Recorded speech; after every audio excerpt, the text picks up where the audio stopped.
What's with the obsession that narcissists have about themselves? Always focused on himself, always focused on him. Everything seems to have to revolve around the toxic person in your life. Have you noticed this? Maybe you've been in a relationship with a toxic person. You've noticed that your feelings, your needs don't matter. The things you bring up to the table, the things you try to discuss, the things you try to get involved in don't seem to even matter because you're insignificant or you're an inconvenience. How many of you have seen this in the relationship that you're currently in? The person that you're with that is so toxic, that is so focused just on himself.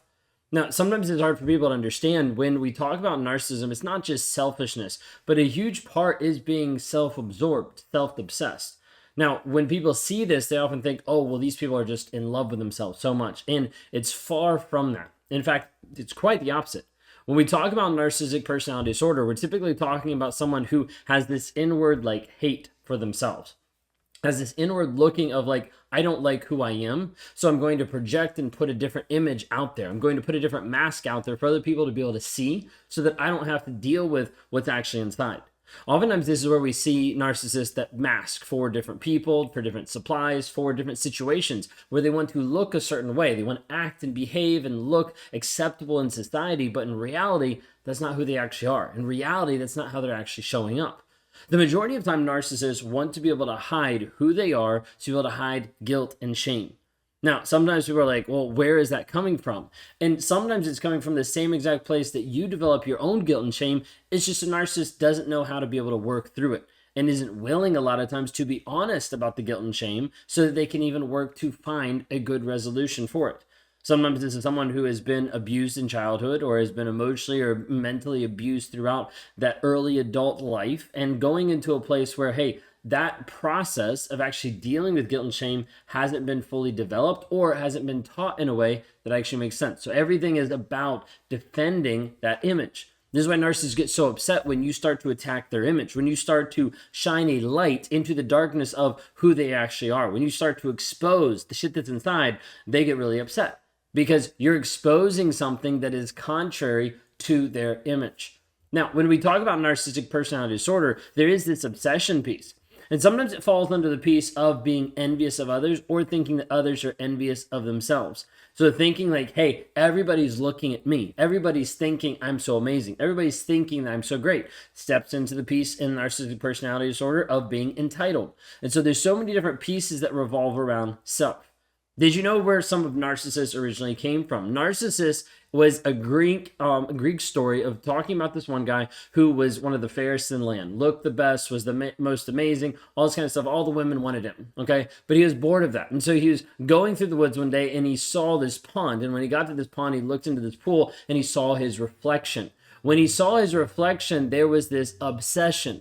There was this obsession of wanting to stare at it because he was like, this is so perfect. This is so amazing. And it's like this idea of like, I'm the best person ever. Let me continue to stare at this image. This is what narcissists are doing.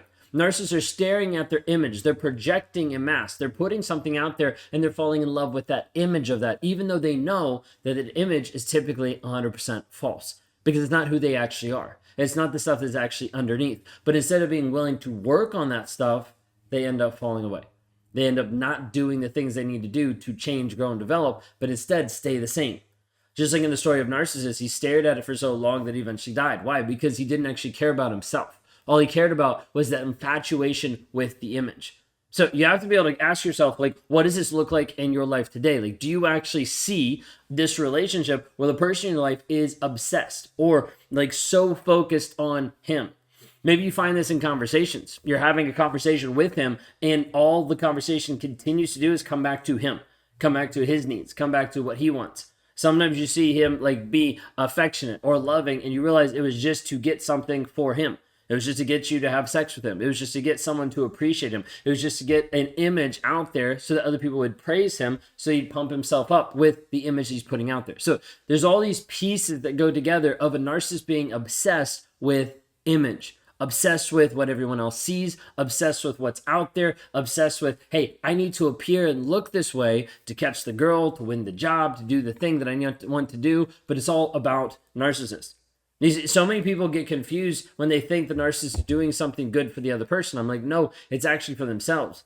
And you just have to figure out what is the actual channel that they're thinking through. But it always goes back to self. Like, it always goes back to like what I want in the moment. How do I get that? That's the thought process. Narcissist oftentimes is doing this over and over and over again, even as a place of almost like self-defense and like a knee-jerk reaction of like, I'm just going to do this as quick as possible to be able to get what I want, regardless of who it hurts, regardless of how it affects you. I'm just going to do this. That's the whole thought process. It's all about me. Narcissists will do this to avoid shame and guilt, even though it hurts you. They will do this to run away from the problem, even though it hurts you. End of the day, narcissist doesn't care. What he actually cares about is himself. Oftentimes that of himself is not, I love myself so much, but is more of the aspect of, I'm obsessed with my image, and I have to make sure that that image looks good enough so that people will validate me, that people will give me appreciation, people will give me attention, and I'll look and I'll act the way that people want me to look so I feel accepted, so I get what I want. That's the end goal. Narcissists are looking for what they actually want. If you're struggling with a narcissist in your life today, I want you to reach out. Go to rawmotivations.com/breakthrough to be able to schedule your free breakthrough call session today.